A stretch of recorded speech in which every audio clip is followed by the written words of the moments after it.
Welcome to Cutting for Sign. My name is Ron Cecil. I'm a men's coach based in Portland, Oregon. You can find me at roncecil.com or on my Instagram, rcecil, R-C-E-C-I-L. I am here with my best friend, Daniel, and guy who twisted my arm completely to start this podcast over a That's year right. ago. Yeah. Ron, do you want to do yeah, that sounds good. That's about how that conversation went. I said no. I told you no a few times. Get the story straight, Daniel. There's a great scene in this movie. Uh, it's a Christian Bale Western. And damn it, I can't remember the movie. Oh, you It's stepped on not the three. rake and it smacked you in the face. I Good know, I job. know. So who the hell But are you? Tell us your name. What's okay, up? my name's Daniel Penner Cline. I am a fine art painter, and you can find my stuff on Instagram, D Penner Cline. I love painting. I love painting for people. I love commission work, collaborative. Let's express some beauty and some of our inner world. So reach out anytime. I love it. Um, and I'm also co-host of this podcast. And if you do want to help Obviously. support us, we um, we have a way to support you or for you to support us now. It is through the support button on any of the episode descriptions on any of the platforms that you can listen to this podcast. Punch it and you can offer a little or a lot, and we'd love it. Love it. Daniel, thanks for that, man. Who's joining us today? Episode 50, baby. Yes, And 50. it couldn't be Legit. better. First day of Black History Month. And it is also Briana Noble. And she's about to come in with us. But first, before we get into her, I'm curious what cutting for sign means to you, Ronald. Yeah. Yeah, it's an old slang word for like tracking the thing you're hunting for, right? Like hunters and trackers used it, and it's always been a metaphor for like what's the thing I'm looking for? And over time, that has turned into me. I'm looking for the better version of myself, the higher version of myself.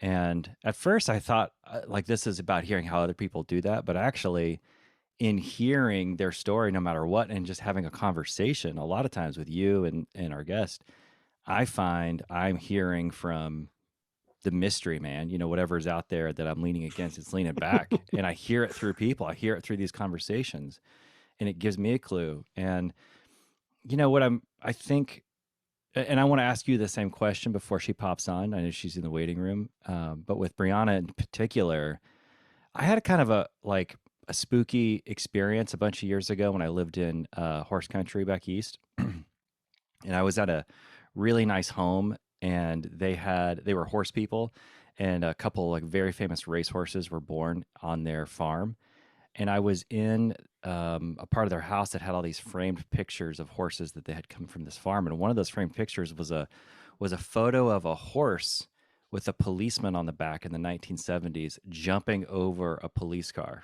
Whoa. into a crowd of black people, at something. I have no idea what was going What? on, but it was ominous as fuck, dude. I didn't like looking at it. It Oh made my me feel God. really uncomfortable. And the guy had his nightstick out and people are scattering. And I was like, why are you framing this photo and putting it at at a place of reverence in your house? So fast forward, right? Like decades and decades up until a couple of years ago when Brianna's picture got really famous as she rode her horse in the George Floyd demonstrations, right? And the juxtaposition between Fuck. those two images like Absolutely. immediately struck me. I'm getting goosebumps now thinking about it. Oh, I'm so curious what she thinks about if she knows that Oh man, picture. I don't know, man, but like I just thought there is like an image of violence, right? And then an image of peace. Whoa. An image of like oppression, right? And then an image of like hope and renewal and change. And it's like kind of like the exact opposite, right? So that's what I'm like, kind of feeling for, man. I'm like wanting to hear more about that and feel into that and see what's going on. So All right. Well, let's let's do do this it. thing. Let's Let's talk to bring her her. in. Yeah. All right, here we go. Brianna Noble, you are an equestrian and founder of the Humble Project, a program based out of Martinez, California for underserved inner city and BIPOC youth. The Humble curriculum supports youth who would normally not have access to the life-changing magic of horses due to socioeconomic reasons. You achieved global fame recently when you rode your 17-hand high Appaloosa gelding, Dapper Dan, at a protest in Oakland, California.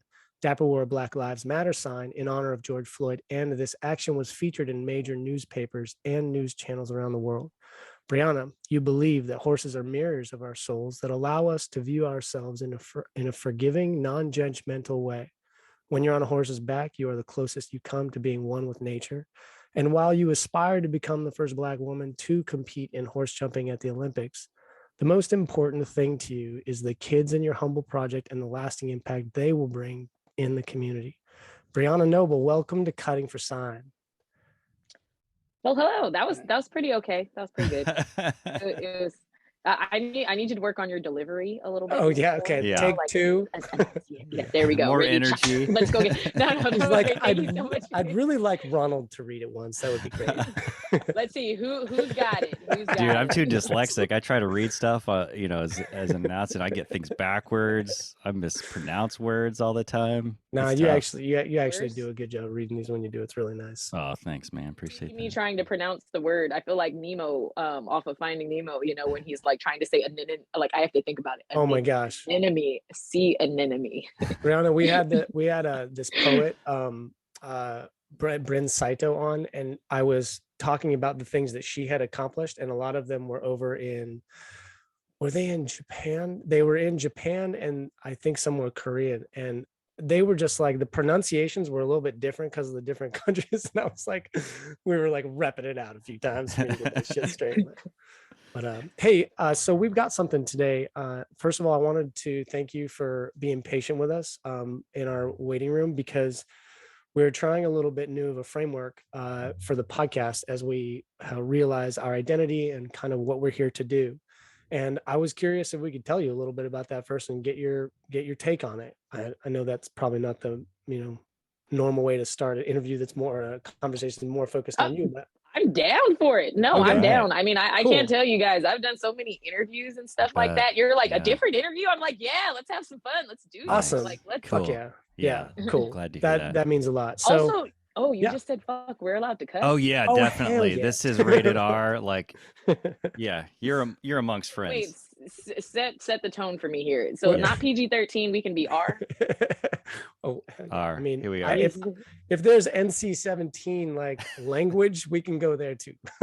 Okay, I'm already more comfortable here. Oh, good. Brianna, we Yeah, just read yeah. your the horse analogy description of your husband, and like you got a sense of humor. That was you got a little hilarious. dirty in you. and Yeah. I was into that. I'm into but that. I love the kind of dirty that's like it's there, but you're also just like you come across as It's subtle. very like poised and perfect, and the people that have that mind, it takes it there. But then I like smile, I'll just like take it how you want it. It's love that mirthful. kind of thing. It's mirthful. I like it. I'm into Isn't it that. funny how many people that head went over? It's just like Are you serious? Oh man, most That was people it. did not You're get right. that at all. you're right. Because like That's in the horse world, we talk about head and tail, so people rope the head Yeah. and then the tail of the cow of the hind end. So like it was kind of one of those things like loves head. And they're like, oh, okay, loves the head cattle. And I'm like, exactly. You missed it. Zoo. That's Exactly. hilarious. That's so good. It's funny because I think Ron got the horse aspect of that because he's got a little. We're both born in the country, but I think he got the horse part. I just got the dirty now.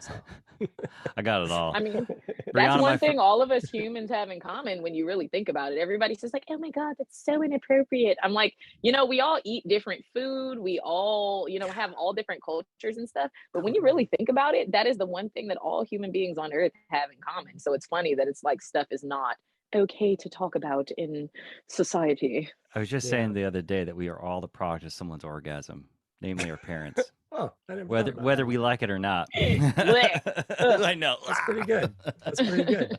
Huh. Yeah. Brianna, my very first job, 13 years old, Roswell, New Mexico. I was the shoot man moving steer at the Friday night team ropings, and there couldn't have been a better first job for a 13-year-old boy. It was the best. It was the best because while I don't know how many steer we had, a few dozen. I had to take care of them. I had to put their little horn wraps on. I had to move them through the chutes on the side of the arena. Got to work with cowboys. Got to be around horses. There was a freaking cattle dog that helped me. I don't even remember that dog's name, but like he did most of the work. Oh, you don't And remember the dog's name? That's I don't. cold. Yeah, I know. It's sad. Like he was Thank such you a for smart calling dog. him out on that. Seriously. Cold world. Ron, And just leave us for a few minutes. I Go know. I should consider probably. I'm that out of here, moment. guys. To come at you, you're gonna be standing in the shower tonight and being like, Oh, here it is. Bob, that was his name. Yeah, and then you're gonna have some really traumatic experience attached to why you didn't remember that, and then you're gonna Oh, realize that you guys, didn't we remember don't for we a don't damn need good to pull reason. up trauma. My high school trauma. I'm already dealing with enough. That's good. Right, puberty.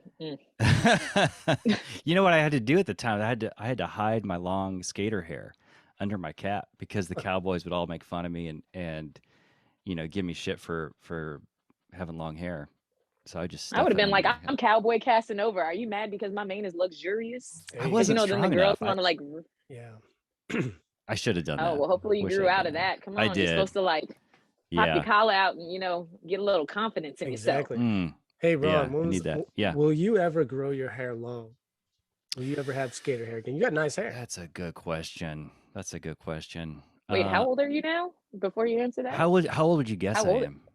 Yeah. This is through Zoom. It's terrible. Yeah. I can't. You Yeah. can't. It's got a You little bit can't of do a that. thing on me. It's And probably making me a bit younger. you're over. No, you're over 30. You're probably like Definitely. between 35 and I'd say between 35 and 45. That's a good question. Yeah. That's Nailed it. that's not a strong Okay. guess. That's a 10-year gap. I mean, I appreciate that. 41. Dude, 41. Okay. what the Like, hell? That meaning. was There you go. wild. Now That we're talking. was. Yeah, she nailed it. I Hey, know. did I get it? Like Yeah, nail on the nailed head? it. I turned 42 in 27 days. Nice. So sorry to interrupt you, but like I just needed a little context of age before I'm like for or Yeah. against this like hair growing out thing. So proceed Sure. with answering his question. Would it be weird for a 42-year-old man to grow his hair out? No. No, it's just that that testosterone level is gonna start to tank a little Oh, it's bit already on you happening. there. Yeah. and, No, and then and then the hair, Yeah. that long luxurious mane, the girls are like, ooh, let me rub my fingers through it, starts to like recede a little bit, run away from your face. And so yeah, that does is like, if you don't already Yeah. have long hair, you grow it out and then you get that weird awkward ponytail there, and I'm like, I don't know. That's kind of what's really- keeping me from it. I think it would exacerbate the receding hairline that's like going towards. The Oh, back of I my didn't actually head. notice that you had a receding. It's happening. I mean, That- I'm that- 41. that It's got to sounds- happen. Oops. This No, is- no, this no. is like- Yeah, it- I it totally was brings- not reading. That was a generalized statement. I wasn't being like, your hairline is receding. It's gonna be I awful. mean, if you could see a photo of my Oops. dad, he My was bad. bald. Like he was like bald, by the time he was 20. And I'm just glad I got something right now. But Dan and I talk about this. We're middle-aged men. We talk, like, what's gonna happen when it all falls apart? We just gotta embrace it. Hell yeah. Yeah, What do I you call- mean, I what do you like call as it, long as you Daniel, have the coming facial home? hair and like bald. Yeah. I really, really appreciate the nuance of Brianna giving you shit for a teenager for not growing it out. And then now being like, yeah, you might not want to do that. Don't do that shit. Don't do that. I mean, it's all about the real. The world sugarcoats stuff too much. And I mean, hey, you might not be able to pull the hair look off now, but like men don't get good until they're 35. So Oh, I mean, I'll take that. yeah, I mean, I'll like you take have to that. have a little season on. Would you rather like Yeah. a French fry, or would you rather French fries with salt and a little Cajun seasoning on Come it? on, That's now. Look what at the age salt and does pepper for over men. here. I'm rocking it. I appreciate that. There you go. Thank you. Appreciate that. Okay, I'm feeling better about myself. That's good. I was right. just telling Daniel. Can I retell the story? Jump in. Okay. I was just telling Daniel that one of the things I was most excited about, and we don't have to get into the whole like what happened, how you kind of became famous story, because I know you've told that story a lot. But I was just telling Daniel that a bunch of years ago, I was in Lexington, Kentucky for a small period of time, like about a year. And it was kind of an accident that I got there, and I was doing odd jobs trying to survive. I had left my previous like good paying job and ended up in Lexington, horse country, obviously, right? Like race horses are from there. There are a lot of thoroughbreds. And I was working on some farm that had a lot of famous horses that were born on that farm. And I walked into a room, and there was a photograph of I think it was the 70s, maybe the early 80s, of a New York City policeman on a horse launching over a police car, right? Like the horse was like in air, and the officer had his nightstick out. It was not a pretty photo. It was alarming looking, right? And there was a group of people, of black folks, who were all like on the receiving end of this horse launching over this police, this police car. And I'm like, who thought this was a good idea to frame this photograph and keep it in the house? And it just always like kind of unnerved me. And then to see your photo, which is essentially the exact opposite, like you are there in peace, and you are there as a woman, as a person of color, and on a horse, this kind of instrument of war in some ways, right? And that for me was this juxtaposition that, like, it felt good in my heart to see it. I was like pumped to watch you show up, and then how that kind of opened my whole world to all kinds of like, I mean, just to see how that kicked off a domino of inspiration that I think is still resonating. I think it's still resonating. And your way of being is inspiring me, whether you know it or not. It has inspired me to really kind of step out more into who I am. And I know that's what's happened for a lot of folks. So that's a huge reason I wanted to talk to you, because I thought, who the hell is this woman that she is like stepping into this and allowing herself to be in the public eye? And that's why I'm really glad you're here. And I don't think we ever got to what you were talking about, Daniel, about what we're doing with this Well, yeah, project and all that stuff. Yeah. I mean, I don't know if Brianna wanted to respond to that, but I that kind of leads to what I was going to talk about for sure. Yeah, well, I mean, thank you guys so much for having me here. But I mean, I think what I have to say to that is like, yeah, it's been a pretty deep sort of thing for me to see how far this has gone and what I've been able to do with this and how many people I've been able to inspire. But like, really, it just kind of goes right back to what I kind of always say, which is like, man, I just wish everybody would stay in their own damn lane and try to do a little good, Yeah. because people are Okay. like, they love to come and pat me on the back and be like, oh my God, you're so awesome. You made this Yeah. huge statement and you did this. But like, I mean, I'm glad that you see it that way, but like, that's just kind of my everyday life. You Yeah. know what I mean? Like, horses are what I do.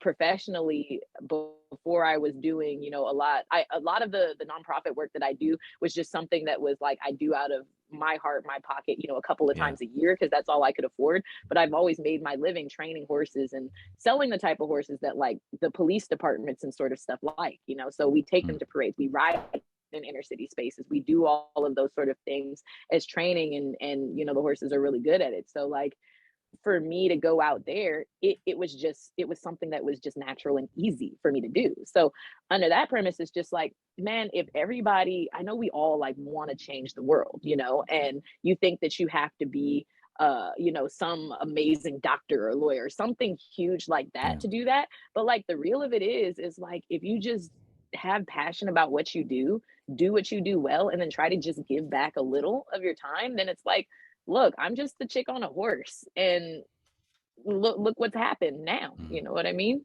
It's Yeah. it's pretty crazy. Yeah, I really That's appreciate the amazing. way you just said that, because there is a lot of pressure and guilt, pressure, and if you don't rise to that the occasion in your life because you're shooting too high and you're like, I don't know how to save everyone, fuck it, and then you like do kind of nothing, It's like, Yeah, no, okay, nobody's Captain Save a Hoe around here. Sorry. Captain Save, fuck yeah. Yeah, and so I was thinking today, for example, like, okay, so what I was going to say before is, and the kind of the newer framework that we've arrived to through this podcast and the conversations we're having, is cutting for sign is a metaphor that's a tracking metaphor, and it's pretty archaic, and it just means, animals leave, you might know this, animals leave sign, or people, whatever you're tracking, leave signs, and then cutting that sign is noticing it, delineating what it means, and then following it. And so the thing that we're tracking would be like just a better version of ourselves. Just let's be a little better. And then that's a pretty vague term. And me and Ron have our ideas on what that means. But one of the ways that we get better is through other people, especially other people who are further along their trail, their track. They've been doing things longer. They're just farther along. And so we invite people on here to talk that are further along. And then we've noticed it's just helped us be better people, be more ourselves. And then we're also celebrating that person, and we're also sharing it. But one of the things that we were talking about is like, how is Brianna's world and life and actions meaningful to me and Ron? So we were talking about that earlier, and how can we change our lives, maybe just a little bit, based on what she's done.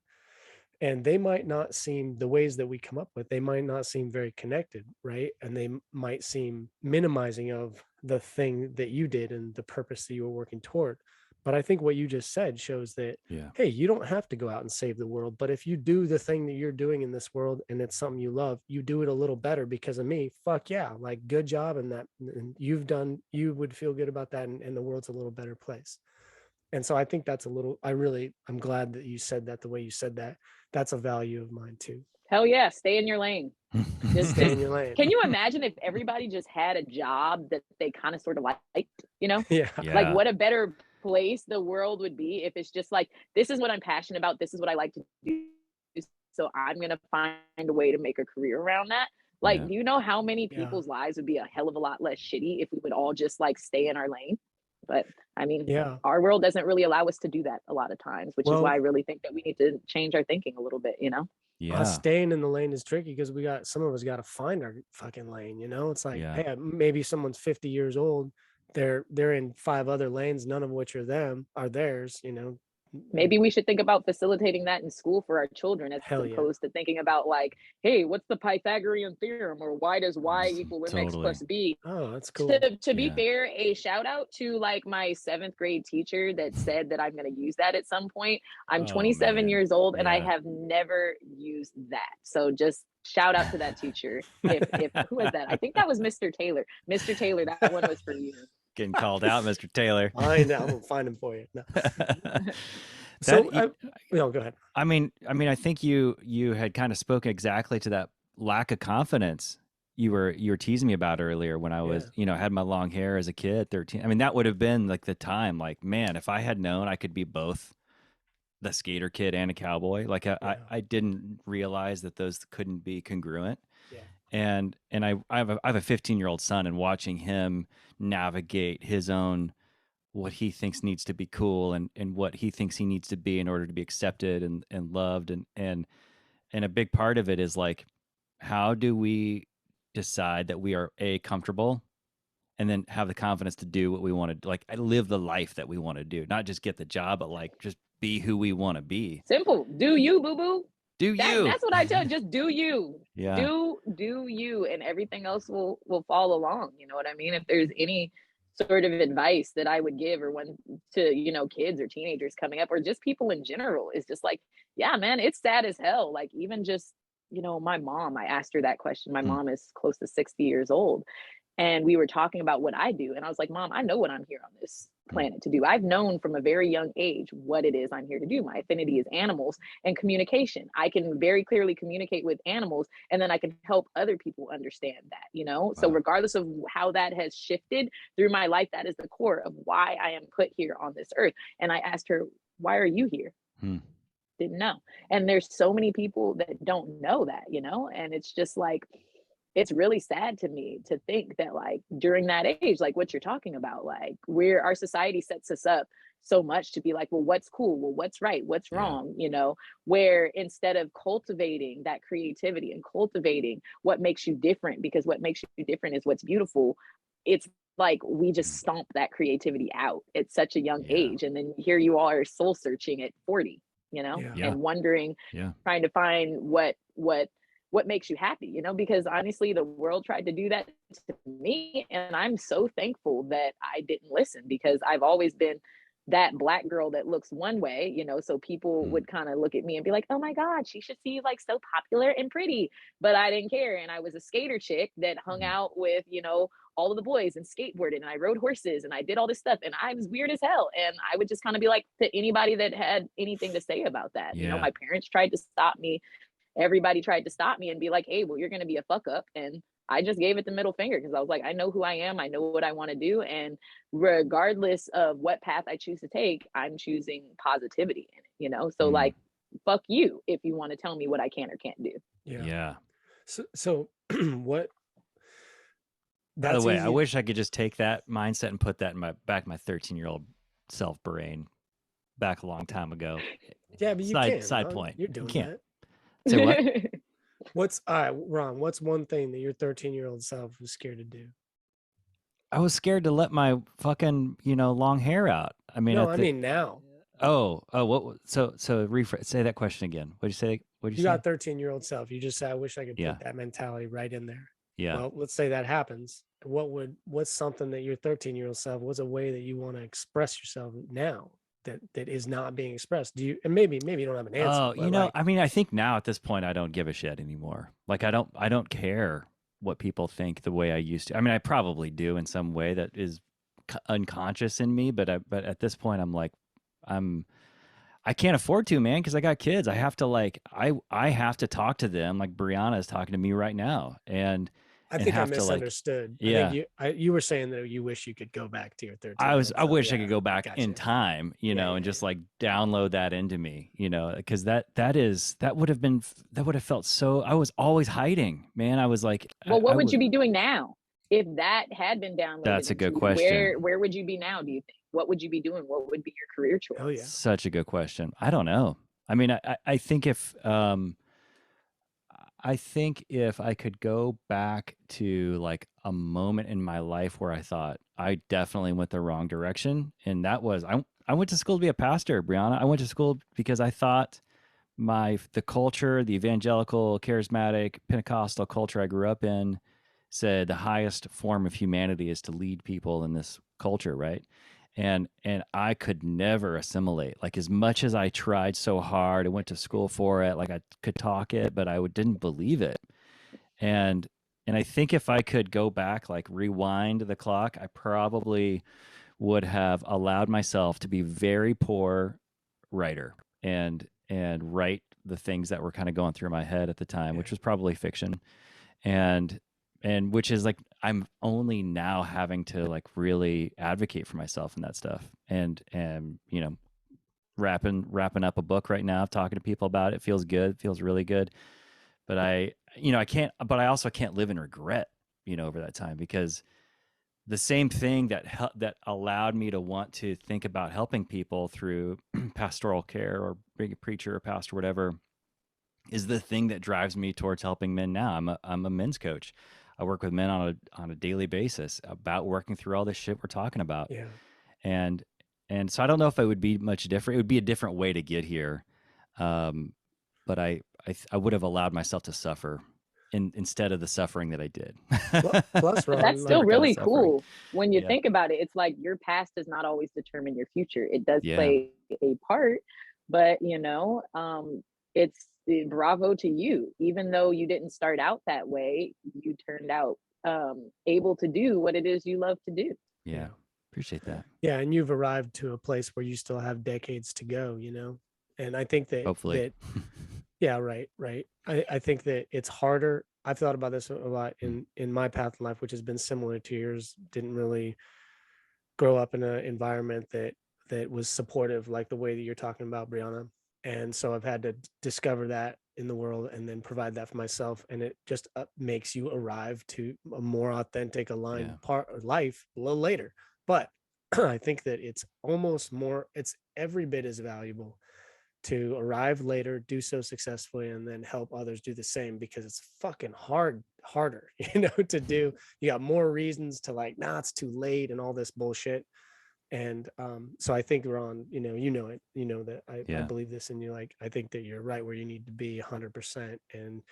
And you're doing something that's even more difficult potentially than had you known what you were saying you wish you would have known when you were 13. You know Yeah. what I mean? And Yeah. I think that it's like it's not always a race against everybody else. Who's to say that you're supposed to figure it out when you're 13 or Totally. 20? And like Yeah. that's one thing Yeah. that I think horsemanship has really taught me Hmm. and teaches people is just like, look, you're only competing against yourself and your partnership with your horse. If you're trying to compete against everybody else, it doesn't really work out too well.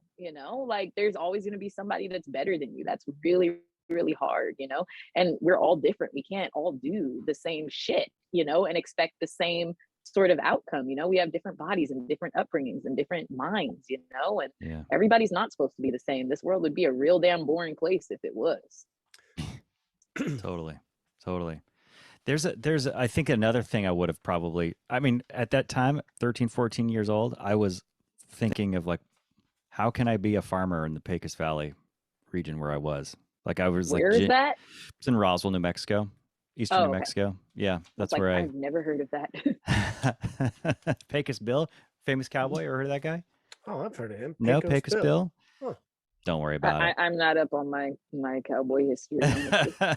He wasn't real. He was a fictional character. He's like he would rope like tornadoes and shit like that. I Oh, think. sounds badass. Now I'm gonna Yeah. I think. look this dude up. But at the same time, like I'm really glad I left my town and really glad I got out. Like I needed to like see some world and see some life, and it was really helpful. And I'm proud of where I come from. And there's a part of me that like, you know, Daniel, I talk about skills that we wish we could absorb and do and participate in. And by the way, I live in downtown Portland. Like when all the shit in Portland was happening is out my window. I can see it. And yet there's a part of me that would love to be a horseman. You know, like I would like that's like one of those skills in my mind that like Never God, too late. it's never too late. There's actually an arena 2 blocks from here that the police used to use, and it's empty now. And I'm like, I would love for somebody to start a horse Dude, program Ron, I think right that there. would be really good. You would love that to jump on. I feel like that would get you in touch with something that would really come through your writing for some reason. Oh man, It's like bow shooting, man. Like you got me into bow shooting. Yeah, last year. archery, please. It's not a big part of my life. Yeah, but it's something that I can walk out. I've got set up now. I've got a bow. I've got my target, and I can just get into that like ancient sort of like body position. Yeah. And I think that I'm glad you could. It feels Because primal. I did that and I pinged my arm one time and I was Ooh, like, nope, I set that down, never picking it up again. I don't like things that hurt. I was like, never again. I was like, I do one dangerous thing. I do not need this in my life. I will not. Well, that was one of my favorite parts about some of your content, you know, is just how much you love being on the back of a horse. And I feel like there's something primal and ancient about that position and that connection, you know. And I did grow up around horses and I took care of them and done some riding, but I don't have that in my life, you know. And I can definitely see, I honestly, I mean, not to put everyone in this like box, because I'm sure there are people who wouldn't want to, but I feel like that would be good for anybody, just to get up onto this animal, onto this being and connect with it and then move, you know? Yeah. And I mean, that's a big part of what I'm trying to do right now is honestly, you know, like my program started out as a little program for inner city youth and stuff like that. And I ran it and it got so big that I realized I'm like, yeah, this is not sustainable when I've got a wait list of like 1,000 people long and I'm an 10-horse team. I'm like, dude, what am I supposed to do with that? You know? And then also like fundraising is ridiculous. I do nonprofit work, but I very quickly realized that I don't really want to be in the nonprofit world because it's bull. So how my sort of model has really changed is I realized like I need to address the issues behind it. You know, it's like, why aren't more people able to have access to this? Why can't more people have those experiences? Because if you got a room full of 100 people and said, hey, who wants to sit on a horse for the first time? I'm pretty sure like 90% of the people in the room would like love to have some sort of experience with that animal. So the model of our business has really changed in these last couple months as we've come up on this new property to say that like we're trying to give horses a new mainstream purpose, to give them a use. Because this is the first time in United States history that horses have not had a mainstream purpose. Like they're no longer used for war, they're no longer used for travel, and we don't use them for farming for the most part outside of like fun stuff. You know, I know there's some parts of the country, yes, they still do use them, but mainstream wise, no, you know. So if we can give horses a new mainstream purpose and start linking up, you know, what we do now is we link up with a bunch of other nonprofits in our area and we add horses into their existing curriculums and use them as a medium to inspire positivity. Awesome. And so if more people care about horses, you know, then we have more funding that's coming from all of these other places that have the funding, you know, to actually make them useful for people outside of just like, oh, that seems like a great sport to do. Like, no, horses can be used to connect in so many different ways, whether it's to inspire people or to help people understand body language. And that there's just, it's a ridiculous amount of lessons, you know. Lots of people, they meet me and they go like, holy crap, you're only 27, you know, and I've gotten that since I was 18, 19, you know. They'd be like, what? I thought you were like 30 something. Like, you seem so wise, so mature. And I'm like, no, I just, you know, like things become logical with horses, you know, with animals. It's just life becomes so much more simple when you have a base of communication communication, and being aware of the other beings around you, which is at the core crux of what horses really teach you. It's like, if you can read a room, then you know how to act. If you can read a room, then you can be a little bit manipulative and maybe get that job and tell somebody what they want to hear. Horses, they and animals in general, they teach you so much, much that applies to life. That's interesting. A friend of mine that I met relatively recently, she's a dog trainer, and she's like 25, 26 years old, just turned 26. And it has been really cool spending time there, because she's saying a lot of what you're saying. And what came out of the most poignant thing that came out of her talking about her work with animals, with dogs in this case, was how much they're misunderstood. Their body language is misunderstood by the people who know them, even know them best. I mean, like, egregiously, totally the opposite, And then she was telling me, I really want to go people watch with her. And that, by that, I also mean dog watch, because I'm assuming there'd be a lot of dogs around. And just like see how all of these dogs might be being misunderstood, and then anyways, she also is extremely mature for ostensibly for her age. And I wonder if those things are connected, just having a bond with animals, and a it is. You know what I mean? People are blind. That's really what it is. And I think you talking about the dog thing is a really, really good one for me, because the funny thing that I've learned, and I've learned even more so with the more people that I have engaged with over this last year and a half since this has happened, is how blind people actually are. Because I spent my time, like, yeah, I sure do engage with children. I love children, but like, as my world has broadened and expanded, it is just amazing to me the things that people miss. Like, whether it's communicating with animals or communicating with people, I don't know why I assumed that everybody thought like I did, where I usually catch those little things, and people do not see it, whether it's with people or animals. So I watched this show that I really, really liked. And it was about this scientist based around this guy that, like, you can never lie to. He's a doctor, and he's able to read the micro expressions of people. So, like, he can tell when you're like lying. He can tell like what emotions are going through them, and the police departments like hire him to be able to read pictures, people, that sort of thing. And I was just like, oh my God, this is how I think all the time. But it's not because I study that, or like it's interesting. And I grew up dealing with dogs and stuff like that people don't want, or they're aggressive and everything. Upon how well you read, you're heard, whether it's dogs or humans around you, because they don't speak. That little bit of a head tilt like this, or a little bit of a nostril move. And then like people don't realize that we're herd animals too. So that's the funniest thing about me, because I read the living crap out of people, and I can make people uncomfortable very, very easily, because what type of stuff do you read? Would you say that comes to mind for you? Yeah. When you do that?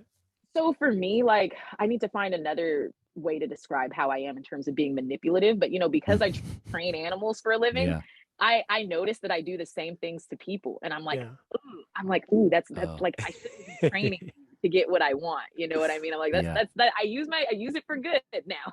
But I do like become conscious of it and go, oh my gosh. So like, one thing that I do really notice is I'm a very large woman. So and by large, I mean, I'm almost 6 feet tall, and I'm very loud, and I have a large personality in person. So I can tend to make people a little uncomfortable, so I do things physically with my body, especially, in business situations, to make people feel more comfortable, like I don't generally face people directly on.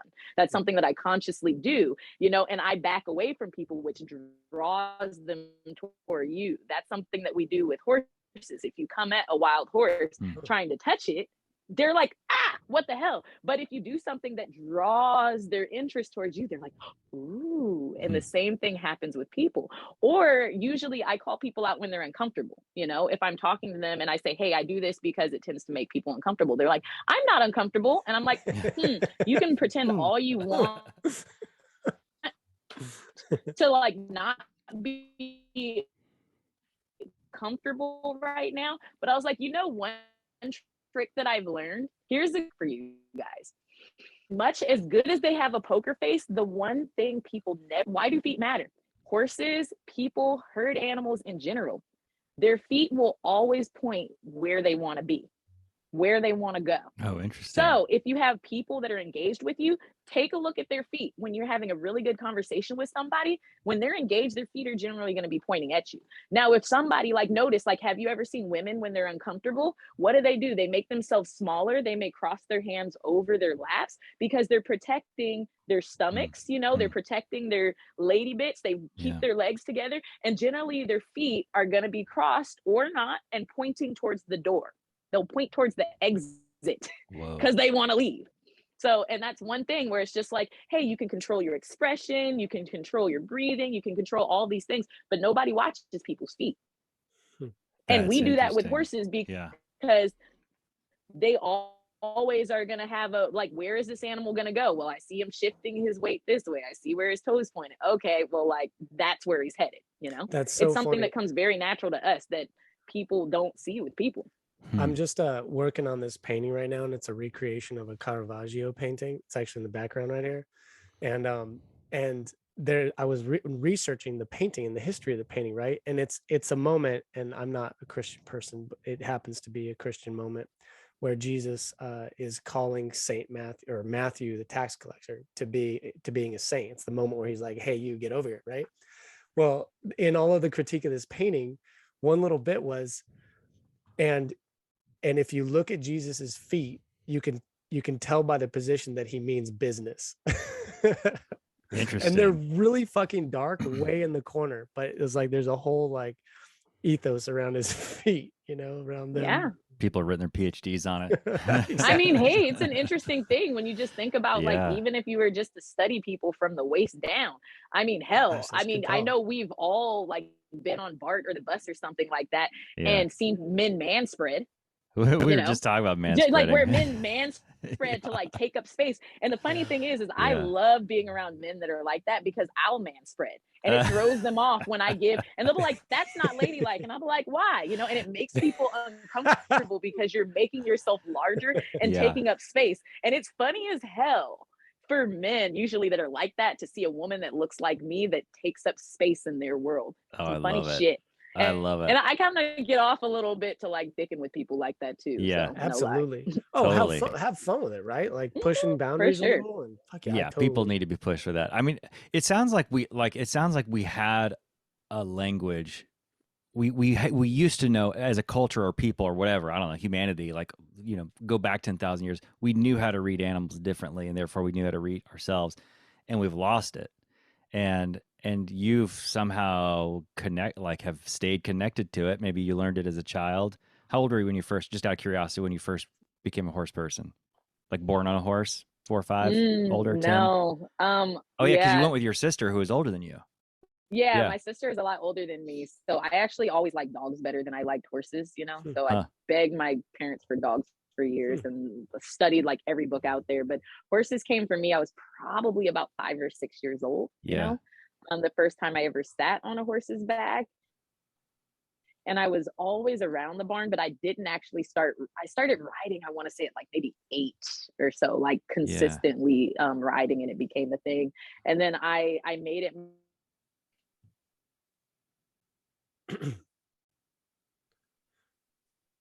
I think we might have to turn her camera off. Yeah. She's freezing up on us. Hey, Brianna, if you can hear me, I'm going to turn your camera off. Yeah, turn your camera off. Yeah. And the last 20 minutes or so, there's been a couple moments where it's been a little spotty. I don't know if you can do anything to potentially improve your. Is that better? Yeah, I don't know, far. but let's keep going. We'll keep going. Yeah. What I can always do too is it's usually better from my phone. So I'm here on my dad's Wi-Fi, but all my Zoom meetings I usually do from my cell phone, and they're perfectly fine. You can jump back in, or you can just keep talking because you're coming through. Let's jump over to the phone, and then we can get visual on all that. Perfect. That'd be great. And we can just cut this out, right, Ron? While she's doing that, I was thinking about how I often walk really duck-footed. Do you think that means something? When I walk, I don't walk like this. I walk like this, and I stand. I can tell where I've been standing because I've got these hideous-looking stances, footprints.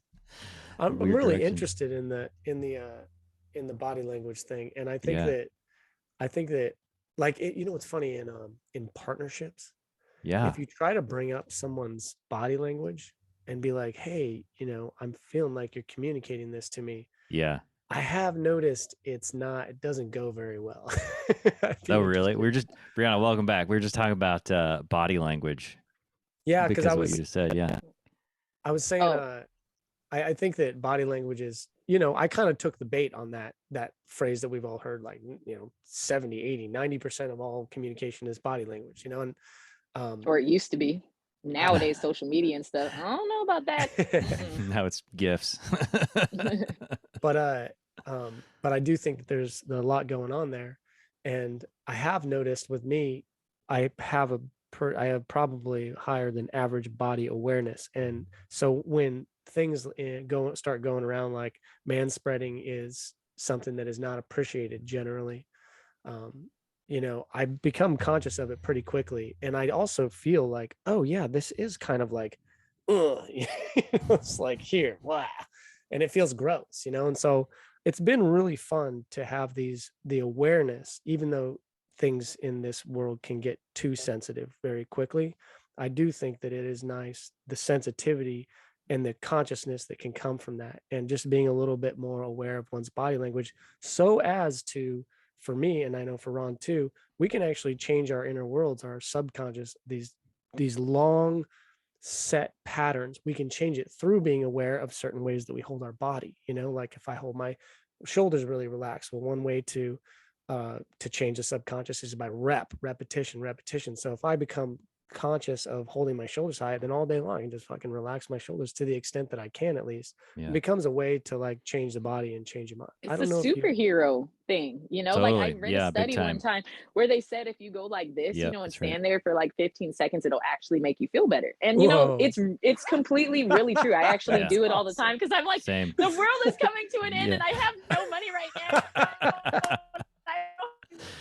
But it's okay. That's You know, right. and it's the same way, and that is a lesson that we really learn with animals. I mean, with Yeah. dogs, you know, most people don't understand like the body language of dogs, you know, their tail, if it's down and in between their legs. The funny thing is, cheat sheet, you pick your dog's tail up and raise it up over the back, it gives them confidence, No you know what I way. Does it mean? With really? horse, yeah, it does. I feel like they would If bite my Whoa. hand off.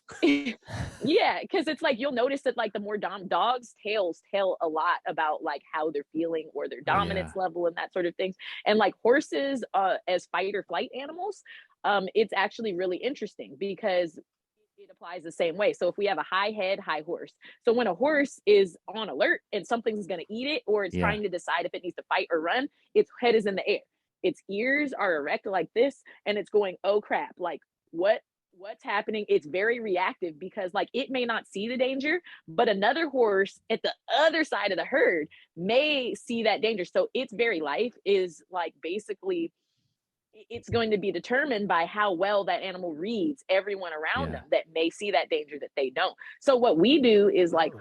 as a horse trainer, if the horse's head is high, the first thing I want to do is like, I'm going to teach that horse to on cue bring his head down, because when that horse brings his head down, even if the horse is not confident, so if I'm riding a young horse that's like out on trail or something and a fucking like bear pops out, you know, it's the first thing it's going to do is shoot its head up, and the first thing I'm going to do is put it back down, you know, because like I know you're scared, but I'm going to make you pretend that you're not scared, which is going to be the first step in me handling the situation. Whoa. So that's body, and where your body is and what you do with that is very very important, and it's That's very awesome. very empowering, you know. See, and how interesting too, because like you got running this school, you know, at least an environment where kids are learning, and you get to teach all these things. Like if I fucking learned that stuff a long time ago Yeah. from someone, and then I would have like 15, 20, you know, years on where I'm at right now. Just how cool is that to I be just it? think it's so cool, dude. It's the patience of it. I mean, I Yeah, can't tell you how much fun I have with kids, you know, and it's yeah. I really like hard kids too. I have to say like that. I really enjoy kids that other people don't like, Like the because Dapper like Dan of kids. yeah, like you meet some kids that are like, honestly, no lie, the kids are turds. Like I feel you, and like parents can't deal with them, instructors can't deal with them, and I'm like, come at me, bro. I will fight children. Come at no, really. It's just like sometimes sometimes the kids are just so misunderstood, and what it comes down to is like a breakdown of communication. So like I've had Right. two instances that I want to share with you guys. So like one girl I have, well, girl, they identify as they or them, but they've been kicked out of multiple barns. You know, the family's actually a Wow. fairly well-off family, you know, Yeah. so like they've done everything that they can do. This kid, you know, doesn't do well with other kids, doesn't do well with, you know, the parents. They're in and out of therapy, like really hard time. And like literally the mom is like pulling her hair out. Whoa. I love this kid. Yeah. They're actually like one of my favorite children there, because like super, super manipulative, like tries to act really weird, you know, so that like other people won't engage with them. And like we had this moment where, you know, they're trying to talk their way around me, which doesn't work for me because I just find it highly entertaining. So like I love having the little bugger around. And there was a moment where I was talking with both the mom and the child, and they were like, it's just like my child doesn't hear me. I can tell them, they say yes, and it's like they don't hear me. And so I was like, you know, this child seems a lot like me. And they're like, what are you talking about? I'm like, yeah, let me explain to you what's going on with your kid from what I see. You know, like I don't know, I'm not a psychologist, but like let me just explain to you what I see in your child. Your child is highly intelligent. Yes, they are manipulative. They are so smart. It's not funny. But I'm like, you know what's happening with your kid? I would put my money that it's what's hard with me. So imagine you're standing in a room and we're talking, me and you guys are having this conversation, and there's a flat screen TV that's next to you. And depending on the stress in life, depending on, you know, all different things like that that's going on, imagine taking that volume button and just cranking the volume as high and loud as that TV will go. And then imagine like everything that's wrong or right going on in your life, the channels are flipping through those channels. Okay. So you're trying to focus on the conversation that we're having here, and it gets louder, and those stories just flip faster and faster and faster. And I'm like, do you know? So like if you're standing there and you're trying to pay attention to both of those things, or trying to not pay attention to the TV, it can get really hard. It's like it's brain overload for you sometimes, you know? So it's like those, I'm like, you need to give them the tools to turn the volume down, you know, because for people like us, it's really hard to like, we don't know what it's like to stand in a silent room and have a conversation one-on-one with someone. Okay. And the kid started crying because that kid was not, that is what it was for that kid, but that kid had never in their life been able to articulate what it was, you know? And so that's what I mean about communication. You know, it's just like I just see those sorts of things. Like I watch your brain spinning, and I watch you, you know, this highly intelligent kid that is not listening and is basically, you know, oh, they're hard to handle, they're hard to deal with, it's a bad kid. I'm like, no, they don't have the tools to deal with what's going on in their head. That does not make them bad. But like with horses, we really have to, they don't all think the same. You know, you can have a horse that somebody calls dumb and they think a little bit differently. You have to approach it differently. It could be the best horse in the world, you know, but that's our job to understand how to speak their language. And I feel like that's the job that like society and parents don't want to do, where it's like, is it your child's job to communicate with you, or is it your job to figure out how to communicate with your child to teach them? And that's how we don't think about things nowadays, you know, or even just how we get them to do things. So being manipulative really helps me a lot, because I actually have fun doing this, especially like teenage boys, that sort of thing. Or like if you have older kids, you know, they're like 8, 9 and they don't want to listen, and they're like, you can't get this kid to do anything. I was like, $20, I bet you I can. And so, you know, I'll get a kid and the mom will be like, go pick up the bucket, go pick it up. And the kid's like, I'm not gonna. And I'm just sitting there cracking up laughing, like, man, you have no control of your child. And then I'm like, they're like, well, how would you deal with it? I'm like, go away, stop helicoptering, leave me alone. I'm like, hey, yo, what's up, little dude? They're like, don't talk to me. I'm like, man, you a little turd. First of all, I was like, you ain't gonna talk to me like that. First of all, I was like, second of all, you ever ridden a horse? You want to ride one? That'd be pretty cool. Well, show you how, man. We should probably just go for a ride. This is kind of boring. Let's go for a ride. And they're like, yeah, let's do that. And I'm like, okay, cool. Well, you want me to show you how? Because like it can be kind of hard. Like I know you like really cool, smooth, and everything like that. They're like, yeah, I want to learn. Well, I'm like, okay, well, first deal, you got to get up off the floor. Okay, I'm off the floor. All right, can you go grab that bucket right there and bring it back over to me? They go grab the bucket and bring it over to me, and with a smile on their face, happy. What's next? So let's just see that parent spent 10 minutes yelling at their kid, flustered until they're red in their face, pissed off, kids fighting back and forth. And in 30 seconds, I just got that kid to go pick up the bucket that the mom couldn't. Yeah. It's like we have to Yeah. change our way of thinking, of engaging, you know, and like stuff isn't always so straightforward, and it can be fun. And we as adults are in a place where we are more intelligent, you know, and have a larger capacity, but that doesn't make them dumb. It's just sometimes you have to use your wits to get what you want, you know, Well, and then like, make it a more positive experience for that child. Plus, I think it's like one of the reasons that I would assume that it would be difficult. One of the reasons for that mother to do that, she's probably fucking stressed out, you know, like you're doing something you love and that you know.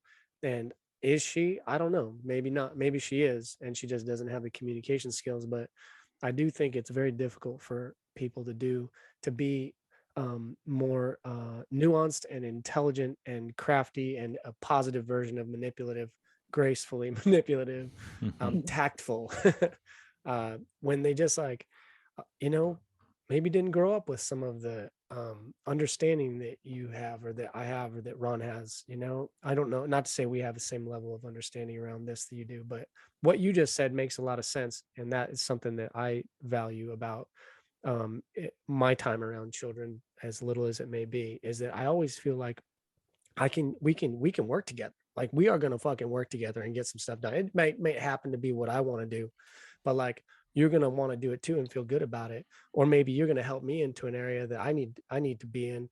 And I'm really grateful for that too. But I don't know if that makes sense, but I just feel like people are so stressed. Like a lot of people are so stressed, and to have these tactful, graceful ways of being when you're super stressed, I certainly struggle with that. Ronald, I assume that you're not the best parent when you're really stressed out. Dude, I am the best parent. Probably the best parents ever lived.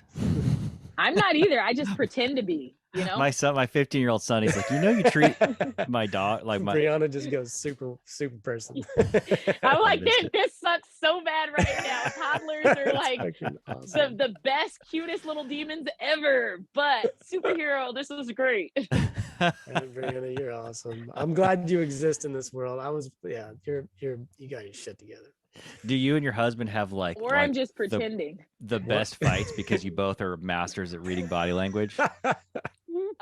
Yeah, I you know, my husband, he's like one of the most intelligent people I know. Yeah, he can literally like build a house from the ground up, a car from the ground up, all of that. He ain't real emotionally intelligent at all. So it's yeah, no, he doesn't do as well reading body language as me. He's really good with the animals and horses, but like to a certain extent, our dates usually would consist of like going to Berkeley and sitting in the car and eating ice cream and people watching and telling their stories just from like what people look like and what they're doing. So, but no, we don't have fights like that. Our fights are prank wars. So we are big little kids, and I have to say that like my daughter the other day yelled at us both. We got in trouble with our 4-year-old because we were having a food fight, and mommy and daddy should stop throwing food. So we have like way too much fun together. You know, we're totally those people of like, I squirt ketchup in his face or something like that. Then he like throws a biscuit at me, and then I like to like grab an egg and be like, ha ha, smack it over his head. Like, you don't happen to ever get into practical jokes, do you? Like planned out practical jokes? I'm queen. I am queen. Because like, first of all, how me and him met is he threw shit at me. So that's how we started dating, is like he actually threw shit at me. Yeah. And then like I started throwing shit back, and I was like, nah, and I was losing the shit fight. So I got mad and I went into his stall, and he had an entire wheelbarrow filled with horse shit. So I was like, ha ha ha. And I kicked the whole wheelbarrow over, and then he grabbed me and we started wrestling, and I was like, you grabbed me, how dare you? And we wrestled, and then I slipped and I fell in a puddle of horse's pee. And I was really mad, and he still laughs at me about that because I had to go home on public transportation covered in horse piss. He didn't even offer me a ride home. So yeah, we're queen. We do that now. Like just the other day, like I filled this gym bag with rice. So uncooked rice. So it's like perfect. You get to the gym, it's everywhere. And I'm totally that wife that'll do like, we used to have this old stall shower. And I had a bucket of water, and I put ice in it, stuck it in the freezer, and waited till he was in the shower. It's like whoosh. But best one, that's pretty best good. one that's for you guys here is my daughter is a thumb sucker, so I got the nail polish that's bitter. Oh, You're yeah. supposed to like, Yeah. to keep them from sucking their thumbs, and it's awful. It is some nasty stuff. I waited till my husband had finished brushing his teeth that night, and I went in and I painted it on his toothbrush so they would be dry for the next day. So then he goes the next morning and he's like brushing his teeth. I'm in the next room and he goes to like stick his tongue out and do his tongue, and he's like, and it pukes everywhere. And I was like, he puked. Oh my God. Because you know how like you go to the back of your tongue, dude. you know what I mean? So like, like went to the back of his tongue and he completely puked. It was great. Got your husband to puke on a practical joke, and that that is strong. So that needs to be elevated. This needs to be like I mean, that's a very strong move. What about a good? Oh, sorry. Yeah. I pulled off to date my favorite practical joke with my son, and it happened this morning. Oh, what? So he went snowboarding on Sunday, and he came back, and his lips were all chapped, and his chin was chapped from his jacket. And so yesterday I opened up the everything drawer in our kitchen, and I held up a everything drawer. Yeah, I held up a tube of glue, you know, like the stick of glue. And I just go, hey, when you're ready for it, here's your chapstick. And I just put it back down. And my 10-year-old daughter looked at me and she's like, hey. She knew. And I closed the door, didn't say anything. And I came back this morning from walking my dog. And all I hear is, Dad, I thought it was chapstick. That's awesome. That's pretty good, man. That's cold. That one was cold. Right there, I don't know. You made him puke. Yeah, making you made your husband puke. Fucking free. I mean, but like, I feel like your lips could get like stuck together. That would hurt. I would have been That's even the better. Second time, Ron, in this conversation, she's been like, she's set you up to be part of the party, and then you just bam, shoot your ass. Glad I'm not around her. She throw some shit at me or something over there. Push me down the horse. Yeah, place. I do like doing that too. The kids that are like, or parents even too, that are like stepping around and they're like, oh my God, horse poop. And I like grab some and throw it at them. They're like, ah, and I'm like, yeah, you know, it's grass. I love it. It's fine. You know, I love it. It's great. But yeah, no, it's still a cold world, man. They're like, super no. If I was ruler of the world, there's a few things I would instill automatically. One is a piano in every home. Like just beam that piano in every home and just let it sit in the corner. Like just let it do its magic. And another one would be a rule that you have to pull a practical joke on your loved ones like once a year. Nothing crazy. Just no more than that. Come on, keep your marriage like nice and fresh. You know what I mean? Like to me, like people come out and they'll see how me and my partner are, and they're like, "Oh my God, you're such a little kid." And I'm like, "Yeah," because I mean, I have to be a businesswoman and professional, or like a mommy, and I have to, you know, I am that way with the kids. I'm boss lady. I run the whole ranch. Sure. You know, like I'm doing all this stuff. Like, come on, we're all little kids on the inside. So like when we didn't have our own facility and we were at a boarding facility with like multiple different trainers and people would see us coming and just run. Like they hated being around us because our horses are like really, really good because we like jerk around with each other. So like me and my husband will like play tag, or like I'll go and on my horse and I'll like grab his beanie off of his head and he'll like chase me. And then I'll like, my horse is way bigger than his now, but like it used to be that his horse was like so great that any horse I was on, like I couldn't win anything. But now my horse is twice the size of him. So I can like squash him into the wall. And so we'll be like fighting and I'll like take his horse's bridle off and like smack it on the butt and be like, ha ha, and like take his saddle off while he's on there. Or he'll like pull my horse's tail. And like we have way too much fun. But you know, life's too short, you know? It that really is. Awesome. That sounds so fun. I want to be a horse couple. Do you think about like not to make this too serious, but like do you think about, you say life is short, like you think about what you're doing with your life and in the long run and on your deathbed and stuff like that? And it's something I think about all the time, and I'm learning how to open up and broach conversation around it. But do you ever consider that stuff? Oh heck yeah. You know, that's why I said in the beginning of this conversation, middle finger to somebody that has something to say about me. You know, like my family, I've always been the black sheep of my family. You know, my family's from Oakland, California. And like I said, I am a black girl that looks the way that I do, that loves to skateboard and ride horses. I never really like fit in that much, you know what I mean? And my parents tried their hardest to keep me away from horses because they knew that, like, for good reason, you know, like as a parent, you want the best for your child. You don't want them to struggle. And life with horses and what it is to be a trainer, and make a living. People don't make a living, you know, like now I sit on the highest, like some of the highest councils in the horse world, you know, and we did an industry study on one of them, and it's like the horse world does not generate revenue. All the revenue comes from outside in. So like that's a crazy thing to think about, your child setting themselves up for a life of like never being able to have health insurance half the time, like being hungry, working your ass off. Like if I break my leg, you know, I broke my leg at 17, almost 18, and I couldn't work. Like you can't eat. It is, I completely understand that. But you know what? Like I found a way to do it where I can make a living and help people and do what I love. And nobody's going to stop me from doing that. You know, even my partner, I always tell him, like, hey, honey, I love you.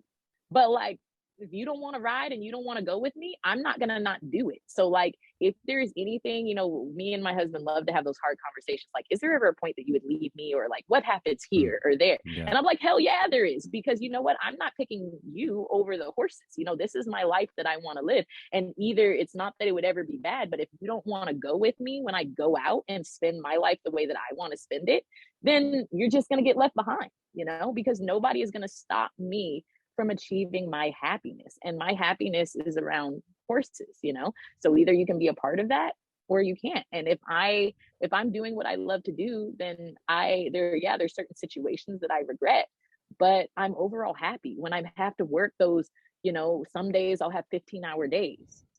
It's hard, but at the end of the day, I'm doing what I love and I'm happy. You work twice as hard, you know? So like when I have to sit there and go, you know, I have literally worked for the last 90 days straight without a break.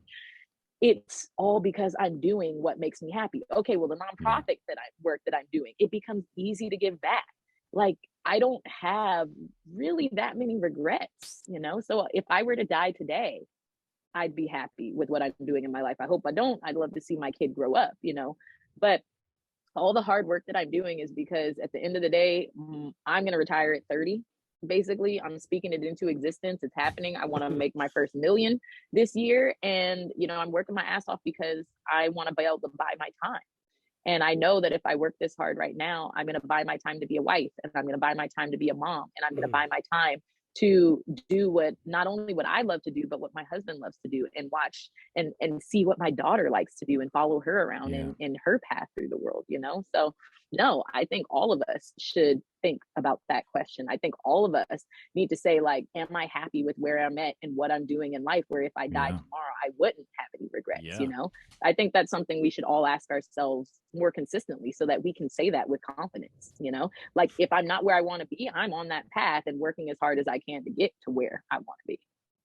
Gosh, that is, I mean, that is, if, you know, 99% of the population could benefit so much from the idea that they are worth pursuing, like you have pursued yourself or pursued your own passion. There's a bunch of different ways to describe that. And I would like slip in and out of it in adulthood, and finally like came back around to it a few years ago. I was like, holy shit, there's no other person in my whole life that's more important than me.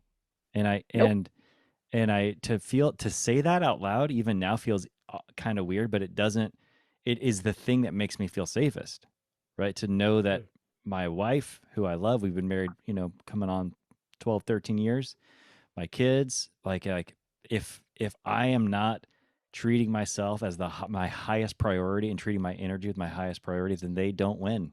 Like if I'm not winning, they're not winning, and they're suffering, and I'm suffering because of it. And you got that. And I'm not suffering. Life is too damn short. No, I'm sorry. You know, that's why I tell my husband, I'm like, if it didn't work out between us, I'm like, there would be no shade whatsoever, but I cannot be your happiness. You have to be happy yourself, and then we can be happy partners together. But what I'm not going to do is change my life trying to make you happy, because I can't do it. You know, what makes you happy? Why are you here? And I think what is that old song? What's love got to do? Got to do with it. You know, I can love you until I turn blue in the face, honey. But, you know, like you have to have paths with people, whether it's a friend, a partner, any sort of relationship with different people. You guys, I feel like for things to ever work out in terms of spending time together and building relationships, you have to be on a similar path. A similar mental path, a similar physical path, you know, like your work ethic. All of those things are all very important, because, you know, love is beautiful. You can always make more when you need it, but it is like that much of like what relationships are. Just because I love a crazy horse doesn't mean that that thing isn't going to leave my ass setting in the ground halfway dead somewhere, you know? Well said. Yeah, well said. Can I ask you a question about like we don't like to do interview questions, but like the thing that you're talking about is, I think, the thing that we're missing a lot in earth on earth, and that is, how do we fucking love ourselves? How do we like make ourselves a priority? Like, where did that come from in you? Where did that start? When did you decide I am my priority? Do you know? I don't know. I It's feel okay like if you I don't was know. born that way.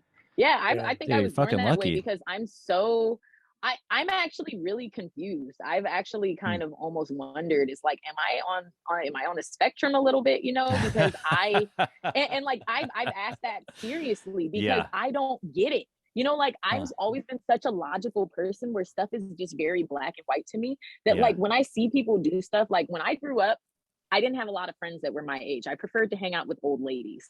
So honestly, my parents would get mad at me, but I'd be across the street at my neighbor's house, you know, who was like in her 70s. She's an old crazy dog lady. Or I'd be like, can I go to Mr. Stillen's house? Who was this like 90-year-old lady that I met in dance class, or I hung out with my grandmother, because I could not understand why people did, or why kids my age did the stupid shit that they did. Like, why are you concerned about lip gloss in boys? Like, this is just dumb. Like, there's bigger things out there in the world. So for me, when I look at people, I just don't understand how logically you could think that that man isn't more important than you. Like, from a logical standpoint, like, how does it make sense whatsoever that like your whole life is about your child? Because, you know, I've gotten shit where people will be like, your child is your most important thing in life. No, it's not, bro. Hell no, it's not. And they're like, oh, you're an awful mother. I'm like, no, I'm a good mom, or at least I'm trying to be, because I recognize that it's like, if I don't set myself up for success to be happy, there's only so much you can pretend. We all have to pretend, you know, to do stuff that we don't like to do. And, you know, that's just part of what being a partner, part of existing in this world is. But there is only so much you can pretend until you're depressed, until you're, you know, life gets really, really hard, you know? So why not, if you were to flip that ideal on its ass, just say like, what makes me happy? Like, to me, like, it's not even that complicated. If we literally just like ask the kid, or ask yourself, what makes you happy? And you could say, oh my God, dogs make me really happy. Wow, dogs make you really happy. Well, let's talk about the different careers that you can have around dogs. Well, maybe you can be the owner of a veterinary hospital. Do you want to be a vet? No. Well, maybe you're not too bright, you know, like me. I'm really bad at numbers, so I could never do that because I couldn't pass the school. But that doesn't mean I can't find a different avenue. Now I have a job that I love. Okay. Well, because I'm in that line, I can say, I love dogs. I'm going to find a partner that loves dogs too. Or maybe they don't like dogs, but, you know, they like hunting. So next thing you know, I've got bird dogs, you know, he's hunting, and then we're doing something that's together. And when you start thinking about partnerships as logical like that, then I feel like so many of the issues that we have are out the door. Like, if you've got a lemon tree in your backyard, why the hell are you over here trying to make apple pie? I mean, you're just making it more complicated than it is. Like, I'm sure you could get that bushel of lemons, and you could go take it to the market and market it and sell it and make the money to buy apples to make an apple pie. Or you could say, hey, life gave me lemons right here. Maybe I'm going to make some lemonade. I'm going to make some lemon bars. I'm going to make some lemon scrub and exfoliant and stuff like that. And in my head, I'm like, when somebody's over here talking about peach cobbler and stuff, I'm just like, right, are you? Man, you're blessed, and you're blessed with that mindset. I appreciate that. I'm jealous. Took me a long fucking time to figure out how to like back out of my thinking for other people. Do acting on, you know, it was most of my life was just trying to get people to like me. Trying to get to belong, and You know it took what's me a funny? long time before I realized like I had to win that war with myself.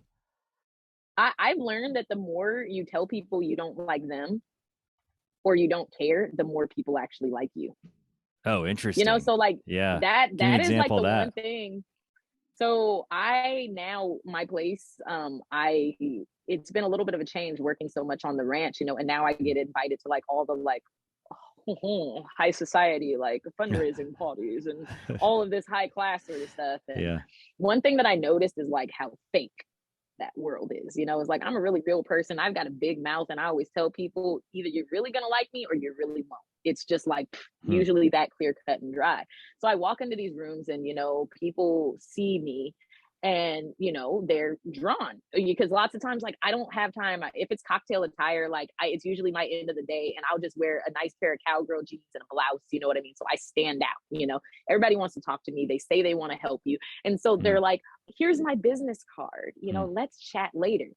They don't really mean that, because when you email them, it's never actually going to happen. So like I learned that very quickly. Jesus. Yeah. And so what I started to do is when people would come and talk to me and dick me around, I'd just straight up be like, they'd be like, oh, so why are you here? And I'm like, I'm here to meet rich people that can donate money so that I can actually run my business and possibly pay myself a paycheck so that I don't have to worry about how I'm going to make my childcare bill next month. They're like, wow, you're really forward. I'd love to give you my card. I don't have time to take your card. If you'd like to come out and talk business and potentially do this and come out to the ranch, pull your phone out and let's make a date and set and do it, because I don't have time to bull crap around. And people are like, oh my God, this is so refreshing and different. And then they really like you.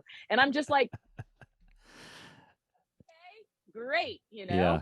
Yeah. So honesty Candor. is something that's a commodity, you know, and that's really all it is. It's just like, damn, when did being honest, you know, it's like being socially polite is way more important than being honest. So it's like somebody can be blatantly lying in front of everybody. And I'm that person to be like, so that's a lie, fact check 500, and this is why. And then people will be like, oh my God, I can't believe she said that. Why are you saying you can't believe I said that? Why is it not you can't believe why they're lying? It's not the polite thing to do to call them out on it. And I'm like, how did we get this backwards? Like, and then people seem to really like it when you kind of think like that, which is hilarious to me, which I don't understand why more people aren't like that. It's funny. It reminds me, I take trips down to LA sometimes, and I always have an amazing time down there. And then I'll come back, or people be like, where you been? And I say LA or whatever. And they'll go, oh yeah, there's not into LA. It's so fake down there. And what I've found is that when I go down there, I'm just me, and I'm becoming more and more of an authentic person. I love being, you know, talking to strangers, and I love just like a lot of the stuff you're saying in my own way. And I find that people are so refreshed by that, and it brings out it allows them in a sense to be themselves. And then I end up having this amazing time that's even almost more authentic than up here, because people are so willing and excited to be themselves. And I'm not saying I have this power that people, but I just find that I have a lot of interactions where people are way more ready to not be fake or superficial than I think than a lot of people talk about. You know what I mean? Most of the people that are the happiest are the ones that let their freak flag fly. And that means something different from everybody, you know, but like when you can be your kind of weird and you're kind of crazy, then it's just like, you're so much happier. And I always tell people that, like, horse people are crazy. All of us are crazy. All of us are absolutely insane. We sit on 1,200-pound animals that like break our bones, and we're just like, yay, let's do this. Spend all of our money and our whole lives. It's a drug. But like, I always tell people, you're never going to find horse people that aren't crazy. You're never going to find people that aren't crazy, but you have to find a crazy that meshes with your crazy. You know, one of my best mentors in life, I love her to death, but she has like a super high turnover rate, you know, with her business. You know, like lots of people either kind of like her, or she has a lot of people that don't like her. And she's old and crazy.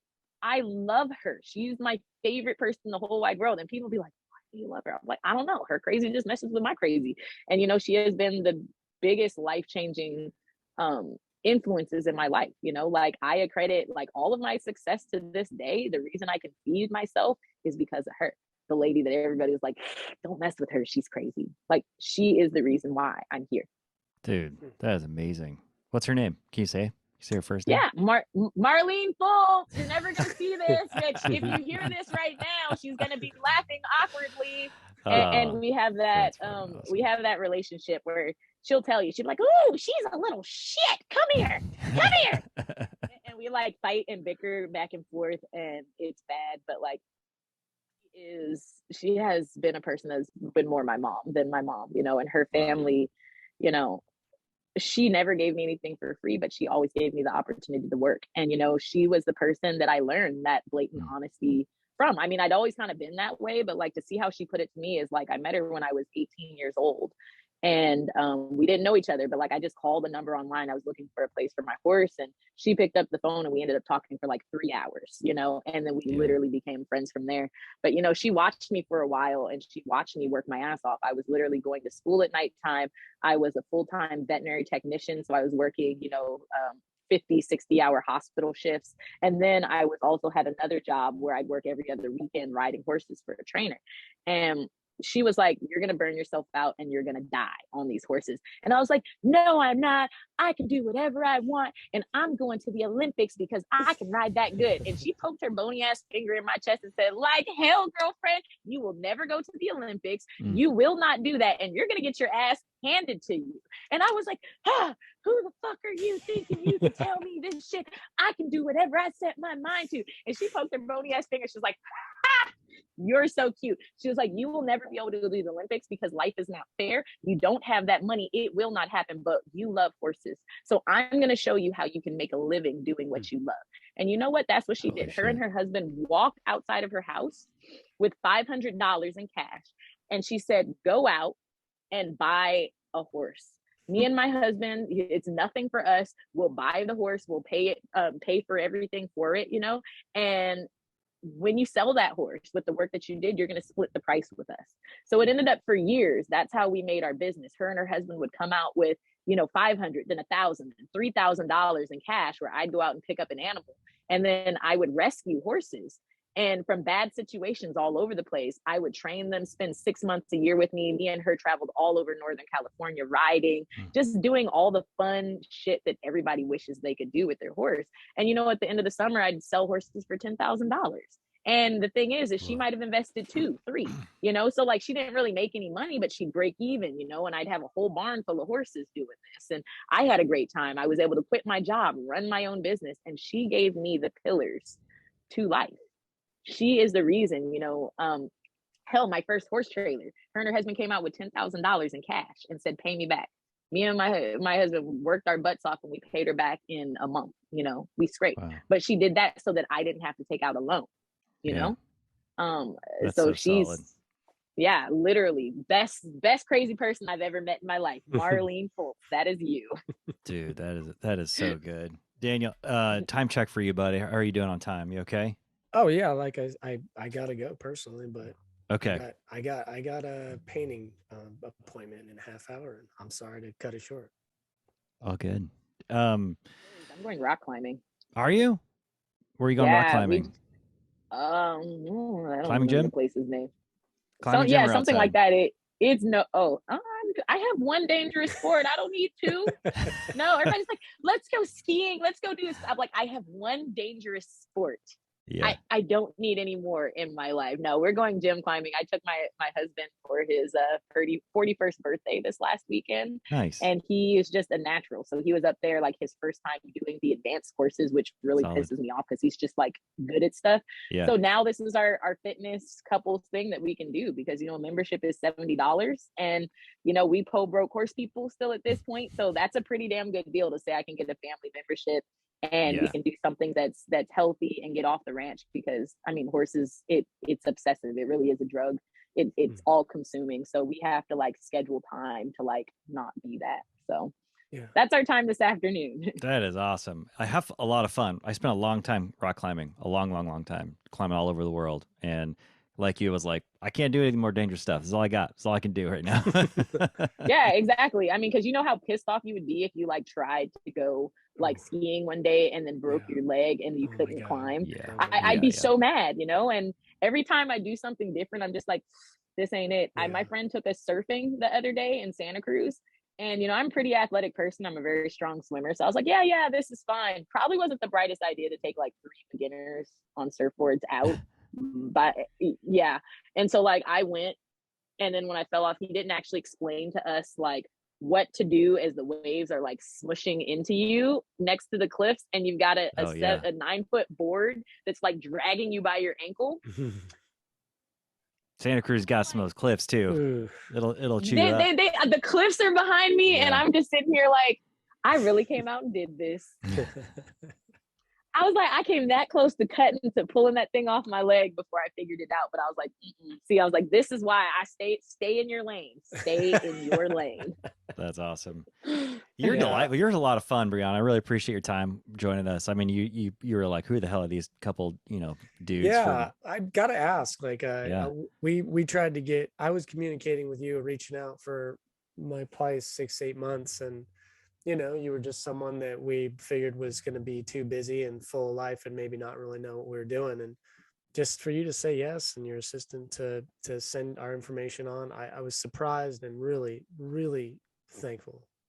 Yeah. Oh, well, thank you. Yeah, no, it actually isn't as complicated as you guys think.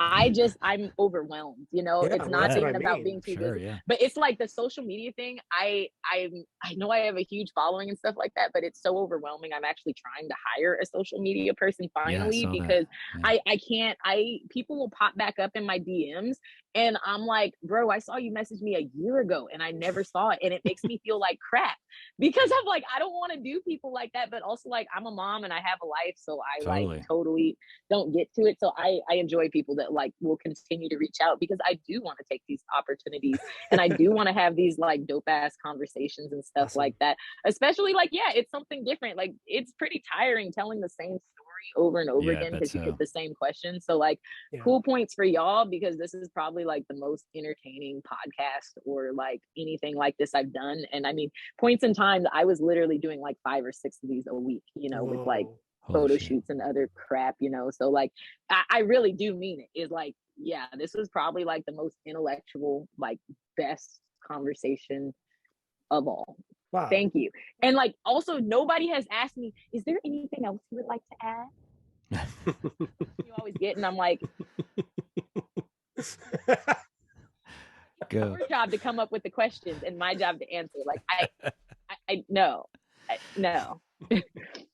I've got one question for you, and this is completely unrelated. This is just my own like weird curiosity. Favorite food? No. I want to know the story that the knife that you carried a lot on your hip. It's been in a lot of photos. Kind of a tall, long knife. Is there any story? If there's not, I don't give a shit. If there is a story, I want to hear it. Everybody asks me why you carry a knife, and I don't care why you carry it. I just want to know like why that knife. Are you talking about in the pictures? Because I think like I had a longer straight blade in that picture. Well, Ron, and the answer to your sorry. No, because it's like I used to have one that was like a dagger that was probably like 5 or 6 inches long, and that one was because I got it at an auction for like $5. So it was cheap and nobody else picked it up, which is why that became my dagger. And no, recently the one that I carry now is a little short bull cutter blade that I got custom made by this guy he just had some really dope prices. So I was like, everything for me is pretty much like I'm not as intentional as I want because I'm still poor. So I've kind of like learned. Used to be like, hey, I'm not a girly girl. I don't like this kind of stuff. Recently, as like life's been getting better, I was like, oh shit, maybe I am a girly girl. I've just never had money. I was like face care and like nails done and stuff like that seems so important when you're trying to like feed yourself. And now I'm just like, man, this is a poor people problem, not a girling problem. Yeah, I was gonna say since this is the first year you're gonna be making your million, then maybe that was the last time you'll ever say I'm still poor. I like that. Moment of silence. Of silence. Fuck yeah. Episode 50. Mic drop. Like, no. Please hold. That was the deepest shit. The best thing that has been said this entire podcast. Please say that one more time. That was the last time that you ever gonna say I am poor. Just one more time for the person in the back, please. Brianna Noble just said for the last time that she's gonna be poor. It's the last time it ever happened. That's it. This is the year 2022, $1 million. It's happening. Yeah. It's happening. Oh, I'm gonna go to the store one day and you man, y'all over here getting me excited. I have to say the one day that I was like, I felt like I had stepped out of poverty because like I would say I'm poor now, but like it's been cool to step out of poverty. Yeah. But I'm like the day when I made that step is the day when I walked into the grocery store with a debit card. And I didn't count before I put stuff in my cart. Yeah. And I like actually like ran the debit card and put my PIN in. I walked out the store and I was like, I just did that. That's awesome. That's fucking rad. I cannot wait. I'm taking both of y'all out to ice cream when that happens. I'm gonna just fly in and be like, ice cream for everybody. You're gonna be like, most expensive place. I'm like, nah, I'm still cheap. We're going to McDonald's and getting that little dollar. Dude, I love the McDonald's soft serve. I'm okay with that. Totally okay with that. Cool. Well, hey, I just want to say in closing for myself, thank you for putting, this might be a little strange compliment, but thank you for putting more of a name and face to my inner Briana Noble. It really a voice to that.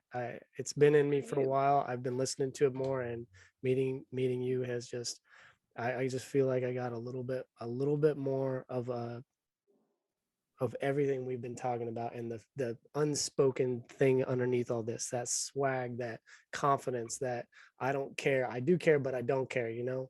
And I need that. I look for it every day, and I create it every day, and you've helped me take a step forward. Appreciate that. Oh, thank you guys. I do have like one closing question for you guys. I'm gonna flip what I just said on its ass, but like it's so funny through all of this. I have noticed that like people have this idea of what or who I am. Like just even watching social media, you know, and like people like put you in their own box of like how they think you are or whatever, who you are. So like you guys have said you tried to get me on this show for the last like 8 months or whatever. And like, you know, so what did you guys think that I was going to be? And am I the way that you thought I was going to be? Like, that's a good question. That's a really good question. I don't know. Like, I think I leave it open, but I can't say I'm surprised anymore by like people, but I am like Daniel. I am realizing that there's more of my own freak flag I need to fly because of this conversation. And you've given like your like your cup is running over in your confidence, and like I need that. Yeah, I think it's just giving less of a shit of people, what people think of me. I mean, it sounds dumb and simple, but also, what's your freak though? Like what makes you weird? What makes you said let your freak flag fly. So what you doing? Brianna, I told you this is NC-17. We cap it there. Ron can't go into his freak. It's too much. I fucking heard like that. I'm just kidding. It's like that. Yeah. No. Yeah, I think that God, what I don't know, Dan. I mean, I'm caught between a part of me that wants to essentially be a criminal, and another part of me that believes truly deep down that when I hear certain people talk to me that I'm actually hearing from God, like the God of the universe, the God that is like the space between stars, all of the ooey gooey like weirdness. Like when you're Brianna, when you're talking to me, like I'm hearing that feels like God talking to me. And that I don't want to hide that shit from anybody because it is profound to me. Like when I hear someone who is living their truth, you have like confidence in your truth, and that is like the divine mystery talking back to me. You made me feel better with that one, because in my head I was sitting there like, this man is a little crazy. I was like, oh, I was gonna be like, bless your heart a little bit, but that less what you just said there, because like me and religion have a real sort of like, as you can see by my face, I'm not real fan of organized religion at all. But the cool thing that I do, people are weirded out, you know, are usually a bit intrigued when I tell them religion is very interesting to me. If I had an opportunity to go back to school, I would study religion because I love it, you know, and just, even though I don't believe in it, you know, I think religion is so damn interesting because we're all searching for positivity, like how you were just talking about. And humans feel the need to put something in a box or put a name to things a lot of times. And so what I find is beautiful about religion is our brains a lot of times with so many things are just so small. I don't think that we can even begin to perceive what is or isn't out there, you know. So we're all searching for answers, you know.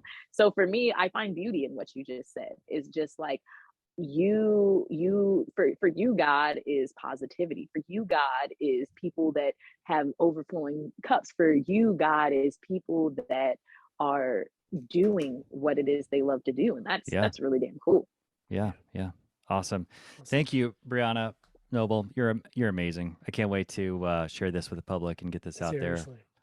I'll give you a little ping. Don't hesitate to DM me back when I send it to you. I mean, if I'm I giving you a don't hard time. DM you back, Fuck with you. it's literally only because I didn't see that. Hey, hey, buddy, whoa there, whoa there. You ain't prepared for that one now. You don't want to fuck with me. Your life may flash before your eyes. I'm We're glad. not I trying to piss welcome it. your wife off over here, buddy. Calm down. I'm not trying to have anybody coming after me. Thank you very much. That's awesome.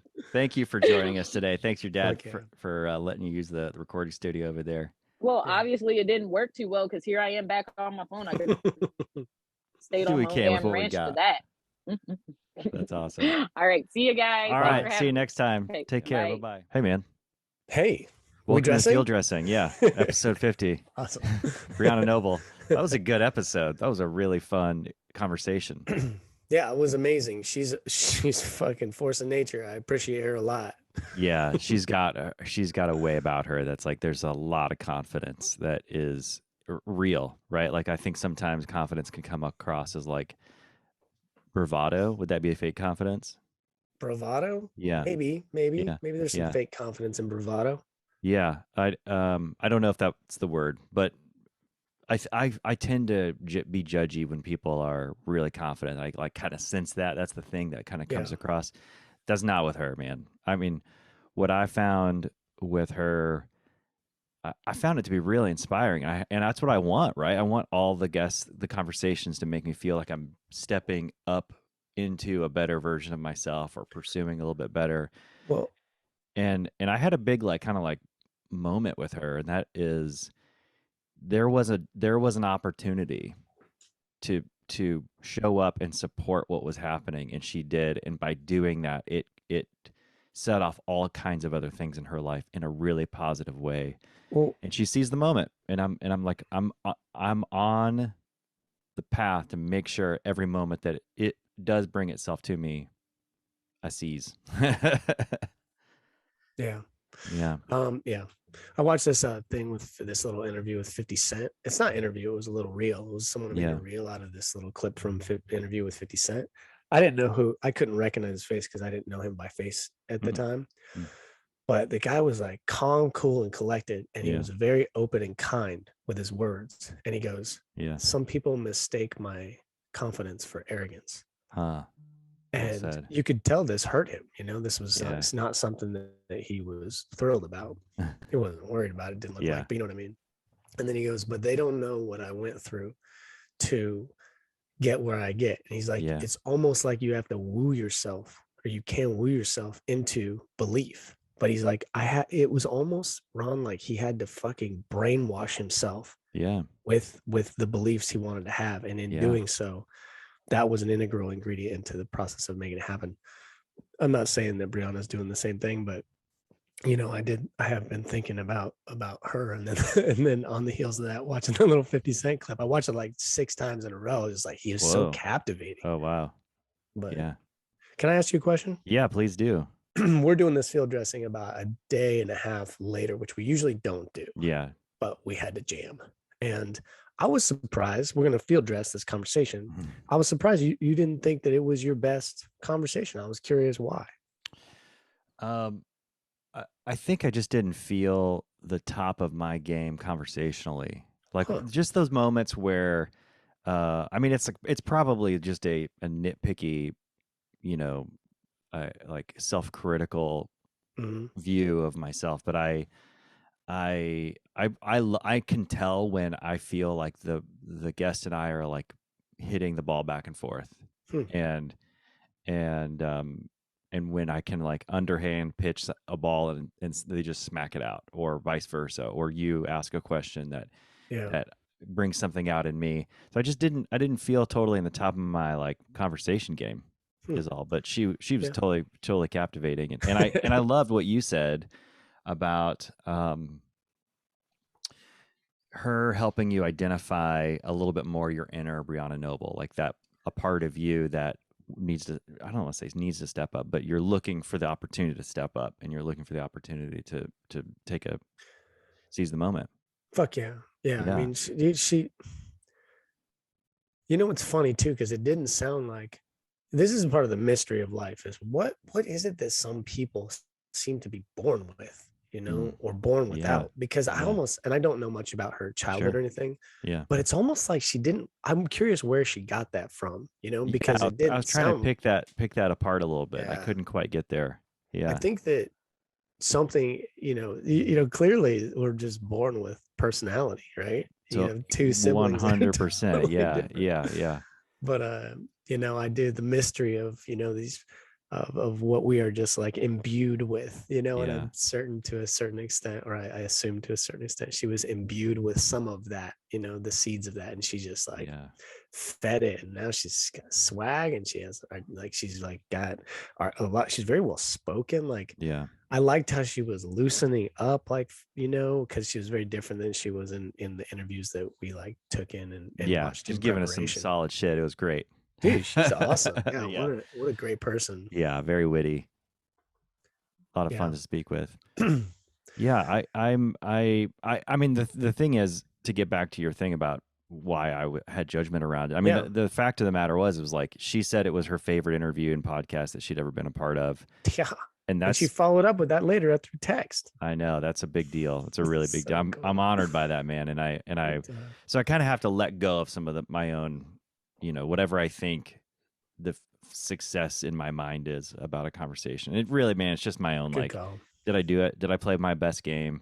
Did I do that? And I sometimes I do, and I don't know that I am, because I'm looking for some kind of like Yeah. feeling inside me.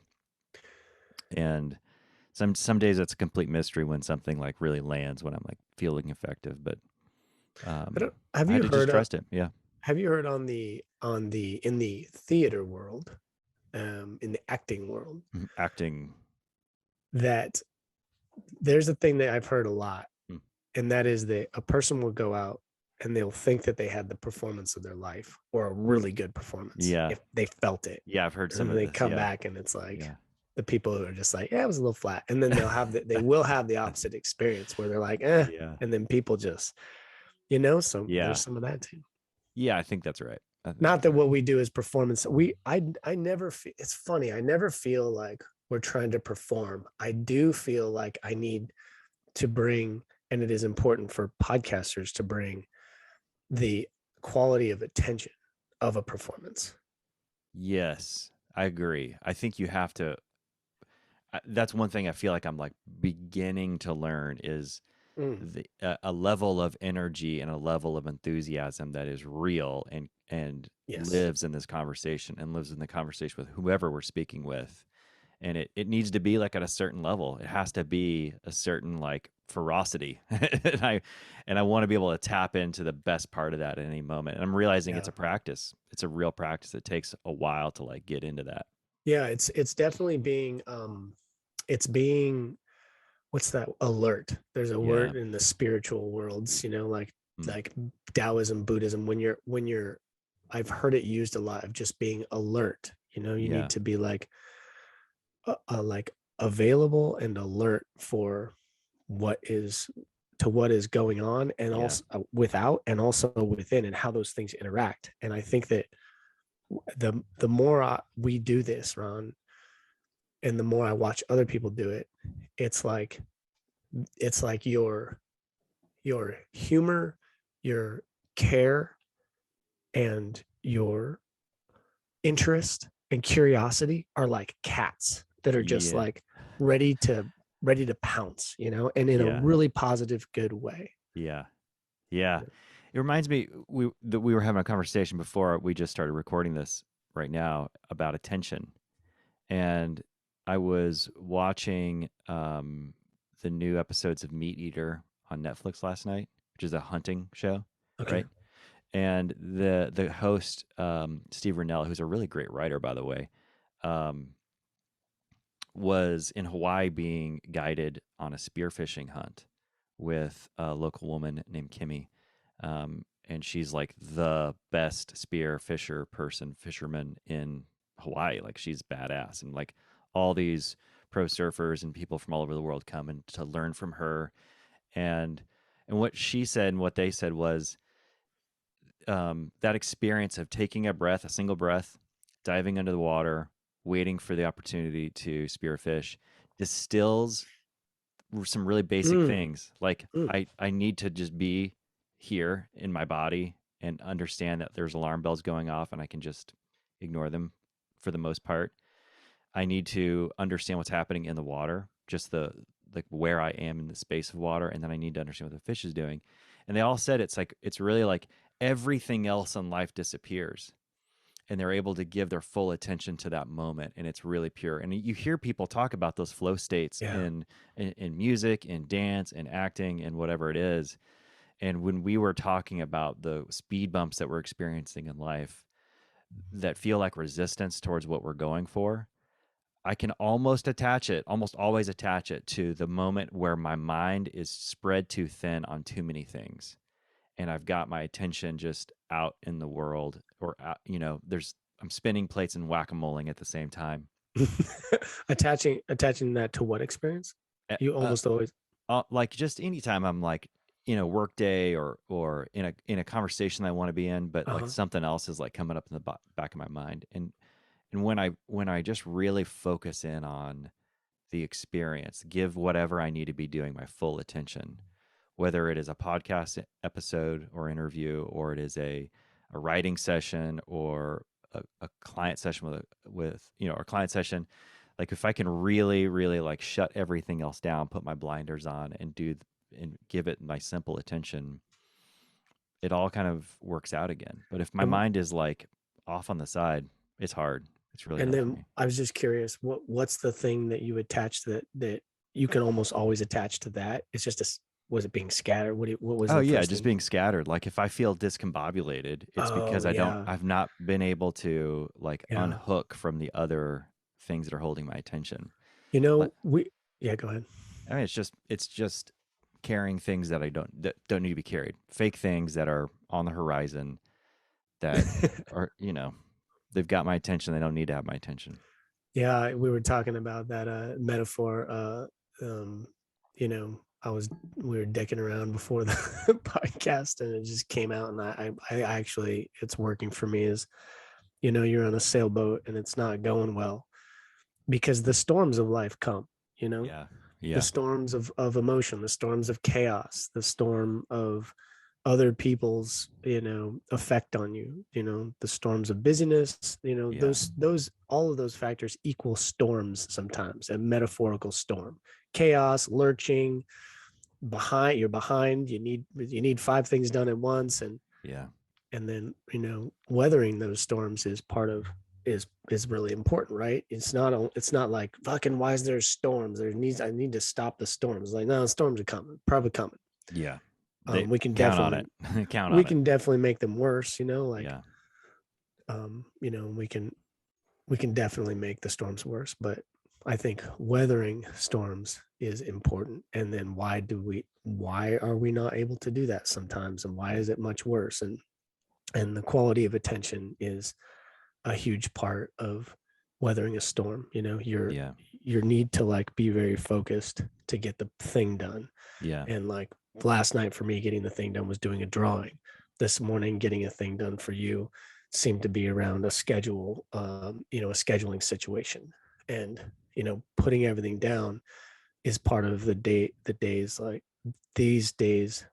A very important ability is to take that like samurai sword of the mind and cut things that are not, even just Yeah. temporarily. Yeah. Cut it out of your attention Yeah. for 10 minutes and create some space.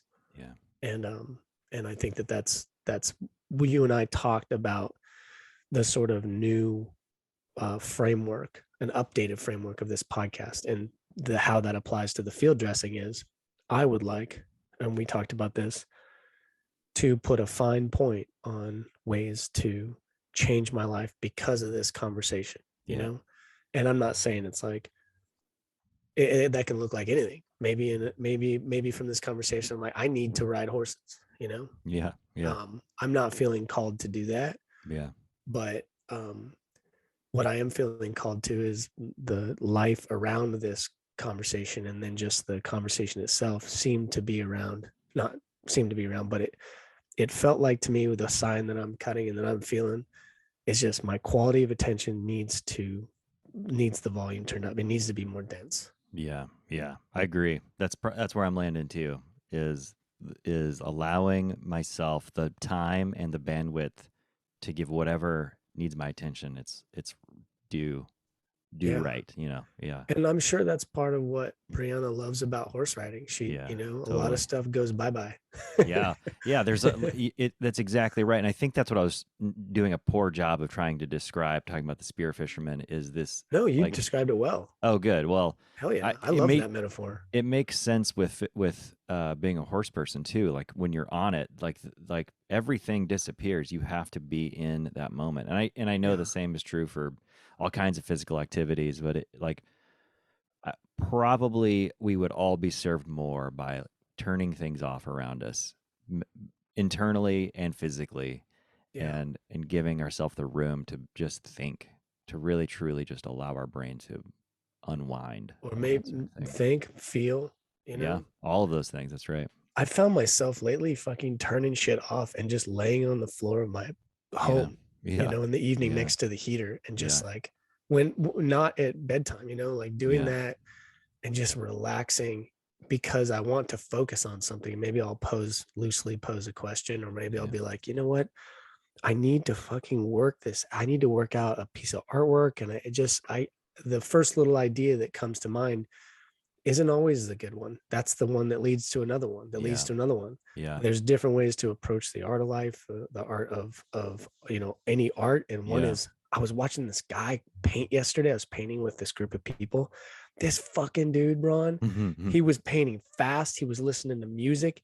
He was in it. He'd stand back, he'd look, and he was just destroying his painting. Like Wow. the painting underneath Yeah. got covered up really fast, which was Whoa. part of our challenge. But what he was making layered on top of that, it was so good. It was so beautiful. It was so beautiful. Do you remember that movie we watched, that Wes Anderson movie we just watched with Javier Bardem? Yeah. Yeah. I love No, that. who's the guy? Benicio del Benicio Toro. del Toro. Yeah, that's who Dude, it is. his fucking painting looked like that guy's painting. Whoa. It was gorgeous. And Yeah. I stopped him. I was like, I didn't stop him, but we were bullshitting later. Yeah.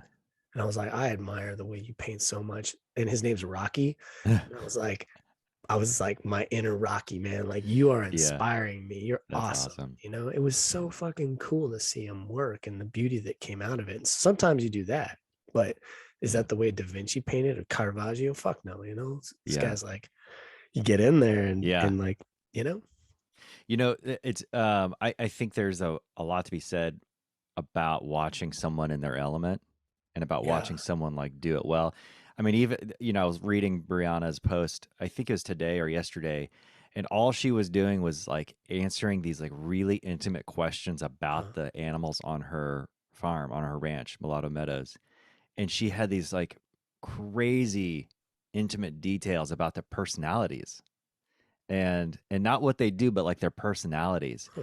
And I thought that's some her attention to detail, her like presence with all those animals. Like she knows what's up, she knows what's going on. And even just reading it, I kind of felt like you did watching Rocky paint. Like I'm like, whoa, this person has a different kind of connection to her environment Fuck yeah. and who she is and her talent. Yeah. And it inspires me like you, man. I'm like, okay, how can I give my world more attention? How can I allow myself to absorb more of what's really going on, and what is accessible to anyone who's willing to wait and just allow it to happen. Yeah. Yeah.